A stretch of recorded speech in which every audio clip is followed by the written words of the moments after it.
With DK Metcalf and Tyler Lockett leading the way, the 2020 season was one of the best, if not the best season ever for Seahawks wide receivers. What's going on? Jackie Montgomery with your Seahawks Daily. Last year, DK Metcalf and Tyler Lockett became just the second wide receiver duo in Seahawks history to reach 1,000 receiving yards apiece. In fact, they were just one of 3 wide receiver combos in the entire NFL to reach the feat. They both set career highs and they both broke franchise records. But if you think that they're slowing down at all, don't hold your breath. What's different for you in particular this year, offense? Hungry. I mean, scheme-wise. Scheme-wise, my bad. Still hungry, but Staying hungry is the perfect attitude to have when trying to absorb a new playbook and build off a record-setting year, and it's certainly something new offensive coordinator Shane Waldron welcomes when working with and trying to learn his new players.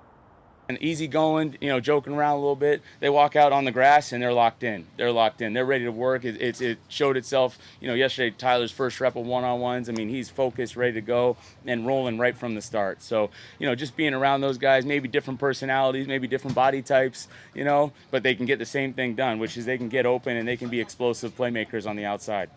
Metcalf is coming off his first Pro Bowl nod in his young career. The 23-year-old recorded 83 catches for 1,303 receiving yards, which broke Hall of Famer Steve Largent's 35-year-old Seahawks record for most receiving yards in a single season. He also added 10 touchdowns, but his goals for next year are simple. be better than last year. That's always the goal. Lockett had an equally impressive year. In 2020, he recorded his second straight 1,000-yard season, becoming just the 6th Seahawks player ever to accomplish the feat. He also set a new franchise record with 100 receptions. But stats and records isn't how he bases his success. They're just a bonus. I mean, I think the biggest thing is, inwardly we all have something that makes us hungry. I know he talked about that too. And at least for me, I can only speak for myself. I know that he has things that makes him hungry and that makes him want to be the best that he could possibly be. And so he focuses on those things all the time. For me, one of the things that helps me stay grounded is just being able to understand why I play this game. So, for me, I play the game for reasons that make me smile at night, that makes me want to get up and actually come to work, that makes me want to get better. And I have a lot of reasons why. And those are the things that I focus on the most that makes me want to stay after practice or do stuff even during meetings, all that different type of stuff. For the past few months, the duo has been putting in the time on the field and in the meeting rooms, trying to learn a new offense, and so far it seems to be paying off.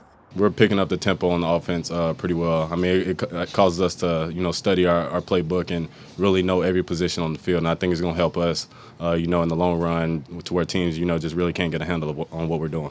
We've been doing phenomenal in my eyes. Like we said, it's always been complex. It's always been a little difficult. But I think everybody's starting to understand their assignment, understand what it is that we're supposed to do. We're out here and it might not be a lot of explosive plays that you see, but we're getting the first down. We're moving the sticks on 3rd and 7. We're running the ball efficiently. We're doing exactly what it is that we want to do. And, it's not about always being explosive or being able to look pretty on offense, but it's being able to do the dirty work. And that's what you see a lot of us doing. I'm learning it from DK. I'm learning it from Freddie. They're trying to be here asking me questions during this meeting, but I'm a vet, but I'm still learning as well. You gotta love just how humble Tyler Lockett is. Well, if you want to get a sneak peek into this team and this new look offense, you can. The Seahawks released some more tickets for the Seahawks mock game coming up this Sunday at Lumen Field. Head over to Seahawks.com/training camp to get your tickets today. Kickoff is set for 1:30.